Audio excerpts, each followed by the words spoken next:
It was just past midnight when the sound of a dog barking pulled me out of my half-sleep. At first, I thought it was nothing unusual. Our neighborhood was always a mix of night owls, kids sneaking out, and the occasional raccoon rummaging through trash cans. But then I noticed the flashing blue glow outside my window. Police lights at midnight. On our quiet street, I slipped on a hoodie, peeked through the blinds, and froze. 2 police cruisers had pulled up right in front of my neighbor's house. My neighbor, James, was standing outside in pajamas, arms crossed, looking both irritated and confused. His kids' bikes lay toppled on the lawn, streamers from his daughter's birthday earlier in the day still hanging from the porch. And then I saw her. The reason behind all this, Karen. Karen lived 2 houses down. Everyone knew her, and everyone avoided her. She was the self-appointed neighborhood watchdog. A sharp bob haircut, permanently pursed lips, and a phone always ready in her hand. If your trash bins were an inch off the curb, she had pictures. If your car alarm chirped twice, she threatened to call the authorities. Tonight, it seemed, she finally had. "Officer," she was saying loudly, pointing at James's house like it was a crime scene. "I demand you shut this down immediately. These people are breaking noise ordinances, keeping me up, and endangering the neighborhood."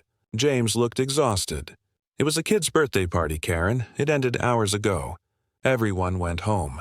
But Karen wasn't having it. She clutched her phone like a weapon. "I don't care. I heard noise, and I have the right to peace and quiet. I called 911 because clearly these people don't respect the law."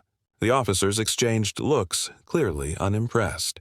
One asked James calmly, "Sir, was there loud noise continuing after quiet hours?" James shook his head. "No, officer. We cleaned up by 10. My daughter's asleep inside." Before anyone could argue further, Karen interrupted. "Don't believe him. I have proof. I've been documenting all of this. They've been running illegal parties for months." She started scrolling furiously through her phone, muttering about evidence. That's when it happened. One of the officers leaned over her shoulder to glance at her so-called evidence. His face shifted. "Ma'am, can you explain this video?" Karen froze. That's not relevant. That's private." But it was too late. On her screen was a shaky video clip. Karen herself, sneaking into James's yard earlier that evening, tearing down balloons and tossing leftover paper plates into her own trash bag. She was so desperate to catch evidence of a violation that she had filmed herself trespassing and vandalizing his property. Liked what you saw? Show some love with a thumbs up, share with your crew, and hit that subscribe button for more. James's jaw dropped. "Are you serious? You destroyed my daughter's decorations?" Karen's face flushed red. "That's not what this is. I was cleaning up your mess. Yes, that's it. Community service." The officers weren't buying it. One calmly said, "Ma'am, step aside. We're going to need to review this further." Karen started shrieking. "You don't understand. I'm the one who called you. I'm the victim here." She waved her arms wildly, drawing even more attention. By now, half the neighborhood had gathered on their porches, cameras rolling. Phones glowed as everyone recorded her meltdown. Then came the final blow. Another officer checked the timestamps on her evidence. Not only did it show her trespassing, but there was also a clip of her rummaging through James's mailbox earlier in the week. Mail tampering, a federal offense. The officer's tone shifted immediately. "Ma'am, I need you to place the phone down and step toward the car," Karen sputtered. "What?" "No, I called you. You can't arrest me. Arrest them. They're criminals." But the cuffs were already out. The neighborhood gasped as Karen, red-faced and screeching, was gently but firmly escorted to the cruiser.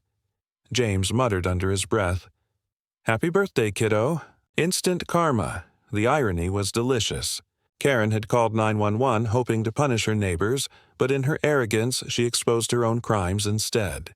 The footage spread through the neighborhood group chat like wildfire. By morning, someone had already uploaded a compilation to social media set to dramatic music. Karen calls 911. On herself. The next HOA meeting was brutal. Karen, previously loud and bossy, sat in the back, silent as a stone. Parents whispered about her, kids laughed and pointed, and James's daughter, still holding a balloon, proudly announced, That's the mean lady who tried to ruin my party." From then on, Karen vanished into her own shadow. No more patrols with her phone. No more angry clipboard inspections. She still lived 2 houses down, but to the rest of us, she was just the punchline of the greatest neighborhood story ever told. The night Karen dialed 911 and ended up dialing her own downfall. Liked what you saw? Show some love with a thumbs up, share with your crew, and hit that subscribe button for more.